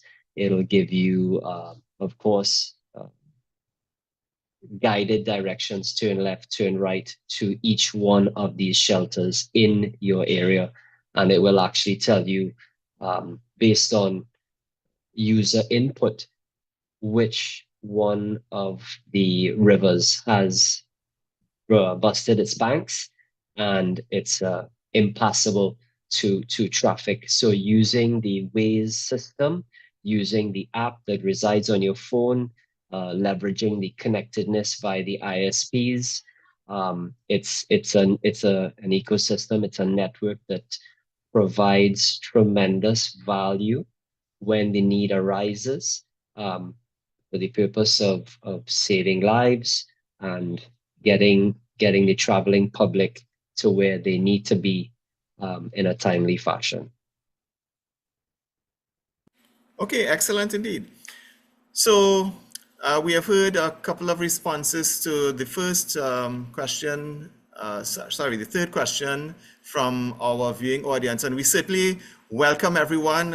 Great to have you on the various platforms. So we'll just shout out a couple of quick names, Serene, Calmet, Dwayne, Gwyneth, Kellen, Melissa, Louise, Lisa is there, Nisha, Margaret, I'm seeing Mark, Lady Sharp, Ronald, Denise, Patrice, Dwayne, another Margaret, Charlie, Sharon. Well, actually it's Ben, right? All the way from Massachusetts, right? And right. So let's take a couple more questions as well. And thank you for the question. So the next one up would be, is there work being done to send alerts to everyone with a smartphone, encouraging verified alerts being forwarded in a timely manner? Right, so again, that sounds like an ODPM. I know we kind of probably spoke to that, but let's just restate the question in case maybe there's a slightly different spin to what might have been said, or maybe you would have said what you had to say, let's say after the person would have asked the question. But let's just look at the question in case we missed anything. Is there work being done to send alerts to everyone with a smartphone, encouraging verified alerts being forwarded in a timely manner? Shayna, is that PANS? Yes, so that is PANS, and once we put out an alert on PANS, the information is verified. There are a number of ways we do get information into the office. One is calls directly to the ODPM. We do get calls from the disaster management units, as well as our social media, which we would call our crowdsourcing information. Once we get this information from our crowdsourcing platforms or the calls directly to the ODPM, it is then verified through our first responder agencies or persons on the ground. And once we get this information, this is when we would now put out our PANS alerts. So again, we encourage persons to continue to sign up for the PAN system. And in that way, you will be kept abreast of all verified alerts. All right. So Trinidad and Tobago, everyone needs to sign up with PANS, right? Okay. All right. So let's go to another question here. What are the key challenges faced by GIS specialists in utilizing volunteer technologies for disaster resilience, and how can these challenges be addressed? So I'll just, I guess this is for Cassie, so I'll just repeat the question. What are the key challenges faced by GIS specialists in utilizing volunteer technologies for disaster resilience, and how can these challenges be addressed? So Cassie, I think that is directly at you. Thanks, Robbie. So I think I touched on the challenges before in terms of training and capacity and data validation and accuracy. But in terms of actually addressing these challenges, what we need to do is have investment in training. So allocating enough funds and resources dedicated towards these training programs, and then also having things like developing standard protocols, so having standard operating procedures for how data should be collected and analyzed to ensure that there's consistency and reliability. Okay, excellent indeed. So thanks, Cassie, for that response. All right, so let's go to the next question I'm seeing on the stream here. Good evening. All this information is actually for the National Disaster Office Management, who will then update the media. All right, so let me just restate this. Okay, good evening. All this information is actually for the National Disaster Office Management, who will then update the media. So maybe the question is the information perhaps coming out, if I understand the question, and panelists, you can weigh in on it. I understand this to ask, okay, we are discussing this here, and the National Disaster Management Office is present, and persons in disaster risk reduction, disaster risk management, talking about this. But how does the media get informed? So maybe that's a question on NDPPM or just the general efforts of ODPM. So I don't know, Shayna, would you like to take a pass at this question? Yes, sure, not a problem. All right, so with regards to informing the media, again, the ODPM has a good relationship with our media partners, and we do have groups where the information that we received, once verified again, will be shared with our media partners. And this is via our closed groups, via WhatsApp, as well as emails and official ODPM alerts that would be put out as well. Our public information statements, that is. Okay, excellent indeed. Thanks very much, Shayna, for that response. So let's continue with the participant questions. Members of the public who are asking fast and furious questions, making things. So let's see if we can get through some more on YouTube. All right, so, okay, shouting out to Alicia, Caroline is in there, Joy, Altia, right? So great to have you guys. Gloria, Franz is there all the way from St. Lucia. Great to have you. Ronaldo, all right. Yeah, okay, so I'm seeing a question here. What are the key roles you believe volunteers play in a disaster, and how do you keep volunteers interested? All right, so again, Shana, I suspect this may be in your area as a volunteer coordinator. Hi, Robbie, I think you were breaking up there for a minute. Can you just repeat that question? Oh, I'm sorry about that. Okay, sorry. All right, so let's go with the question again. It says, what are the roles, what are the key roles you believe volunteers play in a disaster, and how do you keep volunteers interested? All right, Yeah. so thank you for that question. So volunteers play a number of roles with regards to any sort of response to disasters or even preparing for disasters. And one, where we see our volunteers, we actually see them playing a part throughout the disaster management cycle. So we do have training before, and this is not only with the ODPM, but again, looking at all our partners. So when we look at the Ministry of Rural Development, they have their CERT program that's going on, the National CERT program, which trains volunteers to respond to emergency situations. And this can assist communities where persons can respond if they are not in any sort of danger. They can go out and respond. We also have the ODPM volunteers that support everything, again, from data collection to NEOC operations when that time comes around, even in getting relief items ready to send up the islands. We have a lot of our volunteers that are usually get involved in the assistance from packing, sorting, even documenting the items that we do need to send out. And in keeping how we keep volunteers excited, well, we do a lot of training with them. We regularly engage our volunteers. We have a lot of meetings with our volunteers. So it's not a situation where, okay, I'm just a ODPM volunteer. No, we regularly and actively engage our volunteers, and we get them involved in many aspects of ODPM activities as well. Excellent indeed. Thanks, Shana, for weighing in on that question. And if I may leverage on what you have just said, training is important. And certainly from the REACT perspective, we believe training is key, and practicing and drilling. So one of the training programs that's offered to the public, we offer amateur radio training. It's available online. Anyone that would like to become a licensed amateur radio operator, if you're involved in communications. Communications seem to have underpinned quite a few contributions from our panelists during their discussion on some of the benefits, some of the challenges as well. So communications underpins everything, and learning how to communicate, how to use the technology. Some of the, let's say, the older analog technology and probably some of the newer technologies requires training for us to be up to speed. So training is important towards keeping persons motivated and excited and interested. I think that's an interesting concept as well, if I may pluck that from what you have said, Shana.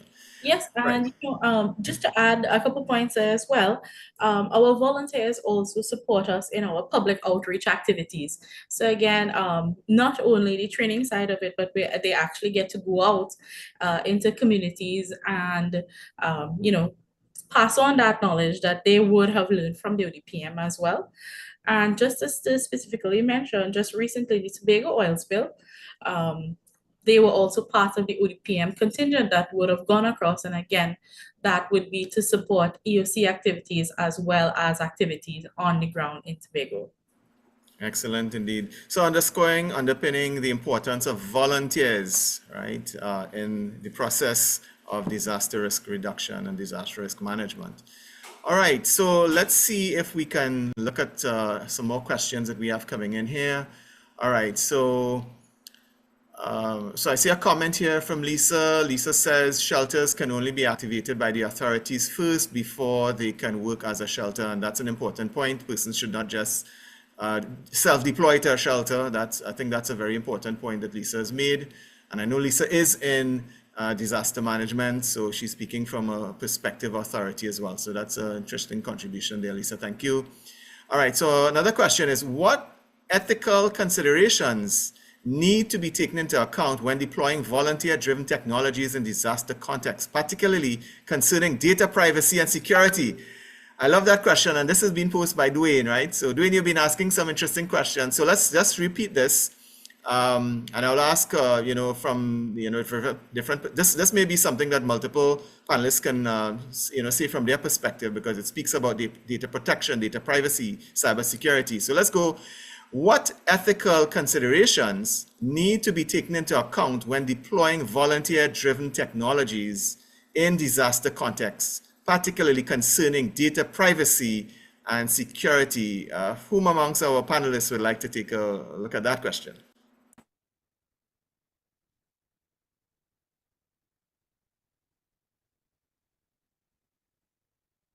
Robbie, you hear me? Yeah, Tony, go ahead. Yeah, so I'm going to take a stab at this one. I suppose the privacy issues that I believe there is legislation governing I think it's the Interception of Communication Act that involves the sharing of data or interception of data and sharing that data. From a drone perspective, we are very wary about that, and we are very mindful in terms of in times of a disaster. I don't know. We'll be acting in support of the ODPM, or supporting the national agencies. So how does that? I don't know how that will affect the use of private companies such as ours in supporting governmental agencies, sharing data from sites that are distress sites, for want of a better word. Okay, thanks a lot, Tony, for that contribution. Indeed, any other panelists would like to weigh in? Robbie, I'll take a stab at that. Yeah, Edward, go ahead. Waze does not share personal information with anybody. They're very privacy centric, and they guard that privacy and they treat it with the importance that I think it deserves. So from a Waze point of view, they do not share that information with anyone. So yeah, okay. So perhaps I could just weigh in a little bit. So in terms of disaster management, privacy of information is critical, so that all agencies understand that you don't just go and treat with data loosely. When it comes to legislation, however, I mean, we do have a couple of things. We have the Data Protection Act that's partially proclaimed. We have the Interception of Communications Act, I think that was mentioned earlier. But really and truly, for something to have teeth, you need to have proper regulations in place and enforced that are updated to address modern day considerations. I mean, considerations such as generative AI, for example, cryptocurrency, things like blockchain. So the technologies necessitate updating legislation. And of course, as we all know, any parliaments anywhere around the world are not the fastest to respond. Not that they are not fast or agile, but the process that they have to go through. I mean, if you have ever looked at any debate or read Hansard and you see the very bureaucratic and procedural process, it's just naturally time consuming. It's not to say the process is slow. It's just that the steps in between are lengthy and necessary for that type of dance that needs to take place. So I think when we are able to fully proclaim the Data Protection Act in Trinidad and Tobago, because other jurisdictions around the world, so let's say the EU, the European Union, or the UK, or even the United States, I mean, they have a hodgepodge in the US, but certainly the best example would be in the UK and certainly the EU, where they have the GDPR enforced. They have, strong privacy laws, right? And again, to speak to privacy in case, maybe the question didn't allude to it, but privacy is about personal data. Your name, your address, your age, your height, your patient, whatever information, once you could personally identify someone, that's what data privacy is about. And people say, well, where is that? Or why is that in a commercial context? Or why is that in a voluntary context? Because privacy of data is paramount and sacrosanct.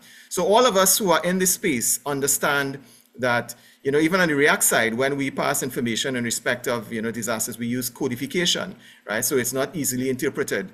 In case it were to be eavesdropped, for instance, no one will necessarily understand what it is. So it's important that we protect the privacy of data.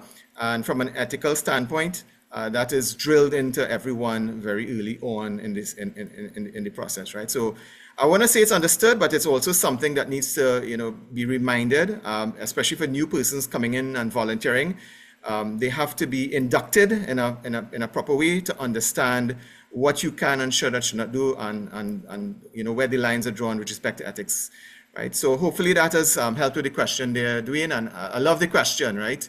But there's so many things we could have a whole webinar just to talk about data privacy, data protection, right? Maybe we should. Robbie, Yes, yes, Tony, go ahead. so I think based on our question, while drones offer transformative potential in disaster resilience efforts, they also present challenges such as regulatory restrictions, airspace limitations, privacy concerns, safe use practices, data protection issues, and risks associated with unmanned aircraft operations.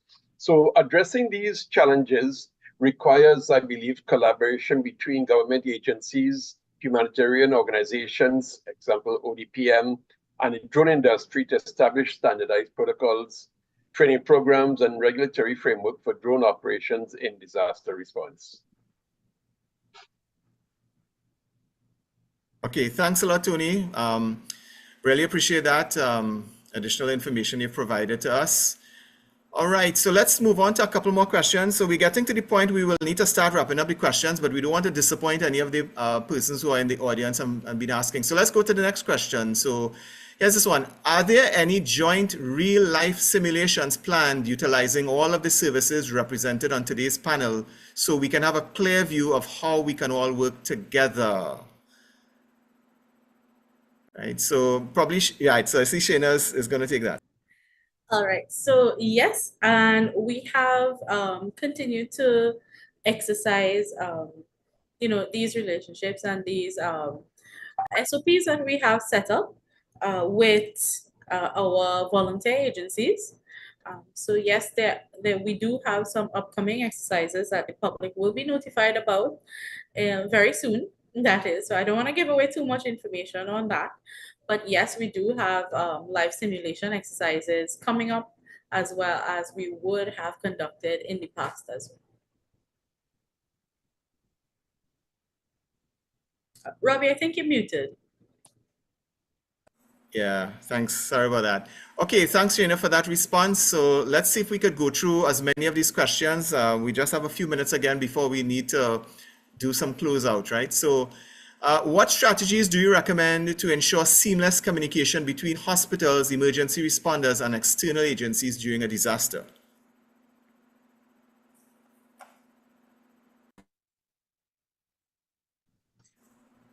Right, so again, I will start this one off from the communication side of things. There is, at least in each government agency, we do have emergency support functions. And these are persons that are attached to the NEOC, or the National Emergency Operations Center. And this person that sits in this room will have direct contact with their ministry to pass any sort of information. If for some reason the NEOC is not activated, but there is information that needs to be passed to a specific agency, in this case, the Ministry of Health, communication will be established directly with our ESF for health, and information is shared that way. So we do have a rep from the Ministry of Health as well as GMRTT that sits with us. So we do have that medical line already established. Okay, excellent. Thanks, Shayna.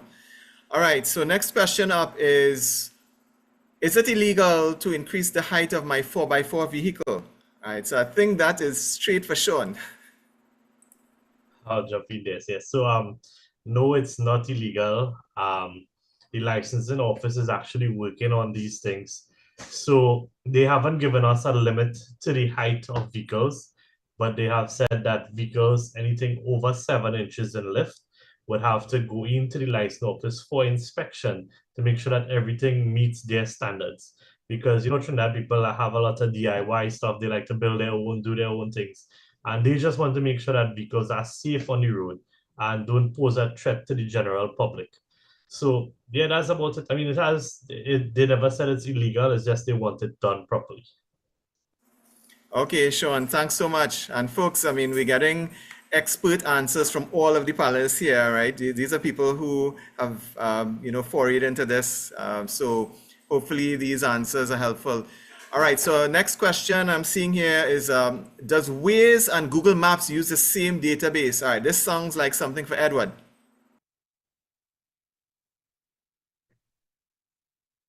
So, Robbie, the question is, do Waze and Google Maps use the same information? Yeah, maybe they're thinking, I think Google owns Waze. Is that how it works? Google purchased Waze about 10 years ago. Okay, so maybe that's And the perspective they're asking the question. And is there any integration of the data? so Google runs Waze as a somewhat of a separate entity. And that's the business model that they've chosen. They have tapped Waze for traffic information, in which case you will see Waze's traffic information displayed in Google Maps. So that they do leverage that ecosystem to benefit Google Maps, and that is one of the avenues that they use to benefit the Google ecosystem. So yes. Okay, folks, so you're getting what I would call authoritative answers here, not anecdotal evidence or guesses, right, folks? So you're hearing from the proverbial horse's mouth themselves, right? People who know about this thing, subject matter expertise. So I think this next question seems to be for Shana. Shana, the question is, are there any free GIS apps? Actually, I'll pass it across our GIS specialist. Oh, I'm sorry, Cassie. Sorry, I meant to say Cassie. Sorry about that, Shana. Cassie, I think this one is straight targeted at you. Are there any free GIS apps? Yes, there's actually a lot of free GIS apps, but I think it depends on the purpose that you are using it for. So for example, from an ecosystem environmental standpoint, there is iNaturalist. So this is a group of persons that collect information about different species of plants, for example, around Trinidad, and actually collects a lot of information. So anytime you see I don't want to say foreign, but unfamiliar species, persons take a picture of it. The app is able to identify what the species is, and then it's uploaded to that database for other persons to view and collect the data, etc. We also have things such as HotOSM, which I mentioned before. They have their mapping tool, so persons can sign up and be a part of projects to map for disaster recovery and relief efforts across the world. And that's something that is very beneficial. And I encourage persons to actually go up and utilize those tools. So that's just a few. But yeah, thanks for that question. Okay, Cassie, thanks a lot. And again, folks, expertise here answering your questions. So let's see. I don't want to disappoint anyone. So let's see in the few minutes that we have left if we could take some of these questions. So this one here, okay, does the ODPM still utilize the web EOC platform, which will allow trained volunteers to provide information to the ODPM in the event of an emergency? So I don't know if Cassie, you or Shana. So I'll take that one, and I want to say yes, we still utilize our web EOC platform, and this again is used in tandem with the new Dana system that I would have mentioned earlier, the new platform system. So yes, we still use both. Okay, excellent indeed. And staying probably with you, Shana, is there sufficient volunteers and do you need more? How can someone become a volunteer? All right, so I would like to say I don't think that there's ever a time where we will deny volunteers. We always welcome everyone to join us. And with regards to how we join, the form is simple. There is a form that is available, or persons can contact the ODPM, and the form will be sent to them. And you just fill out your form and you submit it back to the ODPM. And you will be contacted when we do have training our different cohorts of volunteers. Okay, excellent indeed. Thanks very much. All right, so next question, and I suspect this would be for Tony. What is the process of bringing in a drone to Trinidad? Right. Once you've identified the drone, you need to submit an application to the Telecommunications Authority of Trinidad and Tobago. However, before they issue that approval, you will need to get a letter of approval from the Trinidad and Tobago Police Service. So you will need to address that letter to the TTPS Air Support Unit, and you'll need to state what type of drone, when you're looking to bring it in, what is the purpose of the importation, the drone, and once they give you that permission, you pass that to the TATT, fill out once again a letter. You'll need to give the technical specs on the drone, so that they're making sure that the frequencies your drone are on is not going to complicate anything here in Trinidad. So once those two sets of approvals are in, then you can safely bring in your drone, and you'll need to present those approvals to your customs broker so that he can clear the drone for you. Excellent. A whole lot in a short snippet. So folks, there you have it, the process for bringing in a drone. Excellent question there. All right, thanks Tony for that. And some shout outs to a few people. Carl, Rohan is inside there. Catherine, we are seeing Serene, seeing some React numbers, right? Ansel, Kat is there. Paula, great to have you. Knew you had a meeting, great. June is inside there as well, all right. Okay, Althea, right, Gloria, all right. So next question up. Does GIS violate people's right to privacy? Okay, so Cassie, I think that is at you. So from an ODPM standpoint, I would say that we place great emphasis on securing your data through the Dana platform that Shana would have mentioned. We do collect personal information, and once this information is going to be shared with other agencies, we ensure that we configure that for the specific purpose. We don't ever share personal information. And then also the platform in which we store our data through its databases has encryptions that ensure that their personal data isn't transferred during our processes. So no, it doesn't on ODPM's end. And there are ways to ensure that it doesn't. Okay, excellent indeed. All right. So let's see. I'm trying to make sure we get all of the questions in. So I see a question for Edward. It sounds like a personal question I'm seeing in one of the chats. I'll ask it. I mean, Edward, someone wants to know if Andy Campbell was your dad. Yes, very correct. Okay. I was two minds to ask that question, but okay, great. All right. So it seems as though, all right, small world, right? Okay. So let's see other questions. Right. So this one may be for you, Edward, as you're on the mic there. I am on a prepaid plan. How much data does Waze use if I leave it on all the time that I'm on the road? How much data Yeah, so let me does restate the question Waze here. use? I am on a prepaid plan, right? So the person is prepaid, not postpaid. How much data does Waze use if I leave it on all the time that I'm on the road? I suppose the person is probably thinking, well, I'm on the road, might as well turn Waze on, whether they actually need to drive somewhere. Because I guess once they're on the road and the Waze is on, it contributes to the crowdsourced data. So I suppose maybe they're asking, if I leave it on, will it eat up my data plan? Actually, there is a data plan out there from Digicel that Waze's data does not contribute towards your consumption on the plan. I was testing it out, not for Digicel, but just out of my own curiosity. I'm not even sure if it's still available, but it was nice to see the initiative by Digicel to put it outside there. So that people can use Waze and not be punitively charged for it.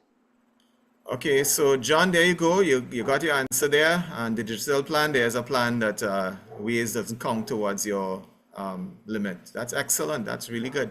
Okay, so I see Wilbert saying I've been a volunteer with NEMO here in St. Lucia, so it's nice to see other jurisdictions involved in disaster management and mitigation. Folks, you've heard that. Okay, excellent, thanks a lot. Okay, let's see. We have what mechanisms do you have in place to assist other Caribbean countries when facing disasters such as hurricanes, earthquakes, tsunamis, etc.? And what type of readiness preparedness programs are there? So let me just repeat that. I think this may be for Shana. What mechanisms do you have in place to assist other Caribbean countries when facing disasters such as hurricanes, earthquakes, tsunamis, and what types of readiness preparedness programs there? So I suppose each one of us could weigh in on that, but maybe they're asking from the perspective of ODPM. So Shana? All right, so let me just begin by saying that the ODPM, or Trinidad and Tobago, is part of the SEDIMA mechanism. SEDIMA is a Caribbean Disaster Emergency Management Agency, and we are part of their mechanism called the Regional Response Mechanism. In this mechanism, Trinidad and Tobago has responsibility for 3 territories: Guyana, Grenada, and Suriname, which is a southern sub-regional focal point for SEDIMA. Outside of this, Trinidad, we also can assist any other island, and that is through bilateral relationships and government-to-government requests, as well as if SEDIMA themselves ask if we can assist. There are readiness programs in place. SEDIMA does a yearly RRM training, or Regional Response Mechanism training. And this training comprises of a number of different teams that would support any sort of response that is needed by the country. So it can be, EOC operations, on the ground relief, to just overall damage and needs assessment. So there are preparedness and training programs that are in place for that. SEDIMA also has warehouse supplies stored throughout all 4 of their focal points. So Trinidad and Tobago being a focal point for the southern subregion, we do have emergency supplies available at our location for any sort of response that needs to go out to the southern subregion. Okay, excellent indeed. And for those who are not yet familiar with SEDIMA, we encourage you to take a look at it because they do have exercises as well. There's a website with information that may be useful as well, apart from ODPM and Met Services and so on. You could look Caribbean-wide and look at their site. So thanks a lot, Shana, for that. Okay, so next question up is the ODPM working in collaboration with REACT and amateur radio clubs in times of disaster? So I could probably take that one. So the answer is yes. ODPM has had a very long-standing relationship with both amateur radio and REACT. As a matter of fact, this collaboration that we have here is as a result of that connection. So not all times are we in disaster mode. So sometimes we have, training exercises, different types of engagement. So I will give an answer yes to that. If the person is asking, can we do further integration, and we can always do more, I'm sure about that. But the answer is yes, very close working relationship between ODPM and REACT and amateur radio, and it's been so for many, many years. Excellent question indeed. All right, I'm seeing here, good night. How effective are TEMA early warning systems, air raid? I heard it sound out on my last visit to Tobago. Would that be you, Shana? Yes, I can give a general answer for this. TEMA, I know they do a lot of work with regards to their early warning system. Those sirens are tested on a monthly basis. And if you speak to anyone in the general public in Tobago, they can tell you what that siren means. So just from that, I would say yes, that air raid siren has been very effective for Tobago.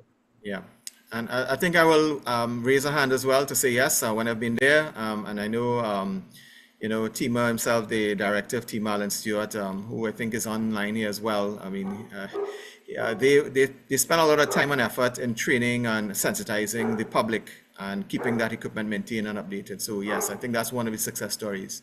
Great. So I see, so Francis saying waste is not much used in St. Lucia, in his opinion. So Edward, maybe that's an opportunity there to have an engagement with the St. Lucia folks. And I agree with that. A couple of months ago I was there and I didn't see a lot of Waze users. So thanks there. Francis, shout out to you as well. Murphy, yes, thanks very much. Okay, is there a plan in a disaster for the criminal system? Yeah.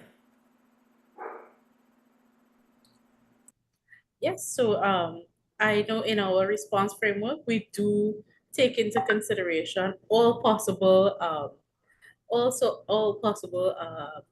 emergencies, the criminal system being part of it as well. So I would say yes, but I would not delve too much into the details of that plan, but it is something definitely we do take into consideration. Okay, excellent. All right, so I've stretched out a little bit in the interest of the questions being posed, but I do have to cut off. I see we are still getting on all of our platforms questions, but unfortunately, we do have to, in the in respect of the time for this program, we set 2 hours as the limit, and we have come to that period. So maybe an onward activity would be able to address some of these other questions. But thank you so much for the participants. Sorry we couldn't get to all of the questions. We have really tried hard. So folks, at this time, what I would like to do is ask for a quick 1-minute closing statement from each of the panelists, your parting thoughts with us, and then we will look to wrap the program and bring it to an end. So let's go in the order that we started with. So Shana, as you're up, could you give us your closing remarks? Sure. All right, so I want to thank everyone once again for joining us this afternoon, this evening, I should say. I think this topic was very interesting and it was well received by the public. I also love the discussions that we have, and we have seen the relationship between all of our volunteers as well as the ODPM, and how especially our off-roaders, Ways, and our US volunteers fit within the national system. And I look forward to our continued collaborations. Thank you. Okay, well said there, Shana. Okay, so Cassie, any closing remarks? Yes, Robbie. So I just wanted to close off and speak about something that I don't think was highlighted throughout the conversation, which is emphasizing the important role that civil society organizations play, especially in the initial stages of data collection. So they have established relationships with individuals on the ground that is invaluable and critical, and it allows us to integrate the community's perspectives and inputs and their help in becoming more resilient. And this can eventually be utilized in national level strategic plans and policies, and it really can enhance disaster preparedness and response capabilities, which reflects what is actually happening in the communities. And thanks so much, Robbie, for having me here today. Okay, excellent, Cassie. Thanks so much. And as you mentioned, civil society, it just occurred to me, coming up in June, there's the Trinidad and Tobago Disaster Risk Management Conference at the Hyatt. So everyone, please take a look at that, consider attending. That'll be another platform to discuss some of these things. And, even persons who ask the questions about persons with disabilities and so on, right? Those are some of the things that will be discussed at that platform as well. And I know ODPM has a significant part to play in that conference also. All right, that's the Trinidad and Tobago Disaster Risk Management Conference. Okay, so up next, we have, let's see, who is up next? Is it you, Sean? Yes, so thanks for having us here at Trinidad Tobago Off-Road Association. I appreciate this event, and we would like to recognize all the bodies that work with us as well. It's been a pleasure working with them so far. We have some upcoming stuff as well. Our website will be launched soon, ttora.rocks, where people can go and find out more about the Off-Road Association and also volunteer to become part of the association in the event that we need assistance. There are a lot of 4x4 drivers out there that we want to get on the system because they haphazardly go out and help, and we're trying to put a little structure to it. Hopefully by the end of the year as well, with the new web-based mobile apps that are launching, we want to have one running as well, so we can actually track all volunteers in real time when there is an emergency and do proper dispatching and stuff based on the areas affected and stuff like that. So there's a lot to look forward, and that's basically it. Thanks. Okay, excellent. Thanks a lot there, Sean. And I'm seeing a number of comments coming in there. Kudos to the panelists and their contribution. I'm seeing Alicia, Lady Sharp as well, of the islands. Yeah, quite a few positive comments I'm seeing there. Carl, Wilbert, Phaedra, yeah, Murphy. Thank you so much. All right. So of course, one of the things mentioned earlier, volunteers, the question as to whether volunteers are needed. And if you can put a plug for any of the organizations here, yes, I think we all are looking, certainly REACT as an organization, we are looking for volunteers. It's tough to be a volunteer, but it is so very rewarding when you help others, giving of yourself, selfless service. So yes, please get in touch with us and consider volunteering and giving back as well. And all right, so let's see. Up next, Edward, for your closing remarks. Excellent, Robbie. Thank you for the opportunity to get together with this excellent group of panelists. I have shared my contact, and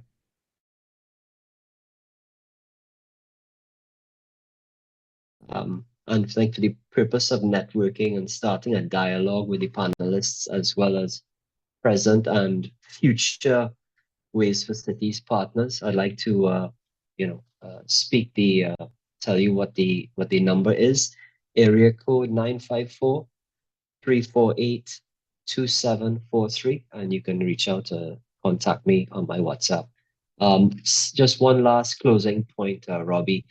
Here in Trinidad, I've noticed on the ways that the house numbering system, when you're driving around, many people don't put their house numbers, and it's left up to providers such as TT Post, who have the individuals who walk out. They know the lay of the land. They are the ones who deliver the mail, but without a house number being visually depicted, we're already working at a deficit. So I would like to solicit information from those GIS providers who can provide the information such as house numbers and street names, so that Waze can incorporate that information into the Waze product to further refine the navigation capabilities, so that you can get directly from wherever you are specifically to a house number on a specific street. That's my next immediate goal. And if we can leverage our networking skills to refine the product, I'd be greatly appreciative. Excellent indeed, Edwin, and thanks so much for that. And we're seeing the results of this collaboration here, this panel discussion, where the networking, the connectivity, and probably helping each other achieve objectives, all towards contributing to disaster risk reduction and resilience. So excellent indeed. So I would say last but certainly not least, Tony, can we have your closing remarks? Yes, Robbie. So in conclusion, drones have revolutionized volunteer technologies for disaster management and resilience by improving response efficiency, enhancing situational awareness, and empowering volunteer networks. As technology continues to advance, stakeholders must collaborate, innovate, invest responsibly, utilize drones to build resilient communities and mitigate impacts for future disasters.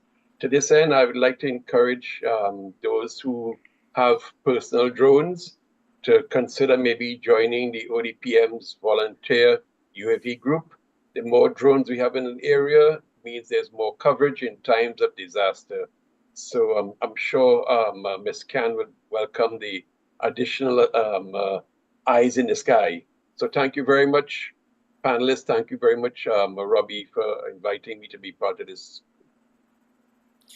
Tony, thank you so much for your closing remarks. And maybe I could just also indicate, I mean, we talked a lot about the technology, we talked about the challenges, we talked about becoming resilient, we talked about, you know, collaborating with one another, we talked about the need for volunteers. So a lot of these things are, many persons have professions, some people, you know, day job may do some of this, but we all volunteer at some point towards contributing, working especially with the national agencies, because no one can do it all alone, and we have to really help each other, because it's Trinidad and Tobago, or wherever you are from, attending your area, your society, your community, we all need to give back. So certainly from the REACT side as well, I mean, as mentioned earlier, we do offer a bit of training on the YouTube, this same channel that it's been streamed.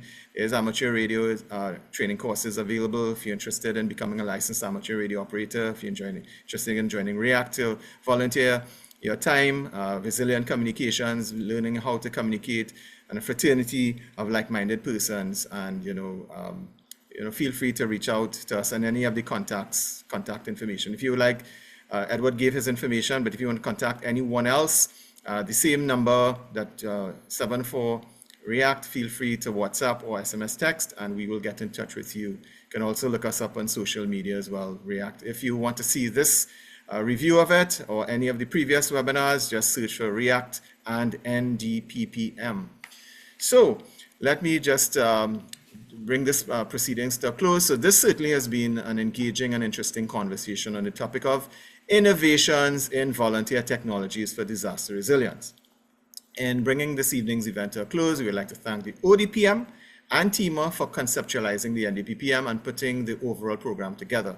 Special thanks to the CEO of the ODPM, Major General Retired Rodney Smart, and Operations Manager Dennis Marcel, Mr. Kellan Sanka, and the other ODPM support staff, as well as the Director of TEMA, Alan Stewart, and his support staff for their kind assistance and encouragement. A hearty thanks to the panelists, Shana Khan, Cassie Rupnarain, Sean Mohammed, Edward Campbell, and Tony Vera, who have been excellent contributors and certainly have provided us with significant insight from their wide experience. Now, we may have just begun to scratch the surface of the many subtopics this evening, right? So each of these subtopics can have its own dedicated webinar. So depending on the demands, you know, we can be open to hosting something, right? We're all about collaboration and connecting and, you know, bringing things together in this challenging space. So thanks to all attendees who were part of the live audience. Wow. And those who fielded questions, sorry we couldn't get to all. We really tried. We went a little on overtime to try and field all the questions, but they kept coming. So we apologize for not being able to deal with all of them. A special thanks to our streaming provider, Heartlight TV, CEO Charmin Williams, and Technical Director Bert Williams, and staff for making available the required technologies and facilities, enabling us to host today's virtual panel discussion. And I'm sure you would agree, I mean, I think they did a really good job. Thanks to the Chairman and Board of Directors of REACT International, the Presidents and teams of the REACT Trinidad and Tobago Council, REACT members and their families, fellow communicators, colleagues in amateur radio fraternity, the Zello communications partners, CB radio operators for their support and their various contributions towards making this event possible. So look out for follow-up sessions. You know, we have things from time to time. So to get in touch with REACT, you can call or text 74REACT, 1-868-74REACT. You can also email us at info@ttreact.com. That's again, info@ttreact.com. So check us out on social media platforms and consider interacting with us via the public Zello channel, REACT members. So check out Zello. It's a free walkie-talkie app, and just search for the word REACT space members, and it's an open channel. We have nets, so feel free to interact with us. Thank you so much. Wishing that each and every one and their families continue to be safe. Do have a good night.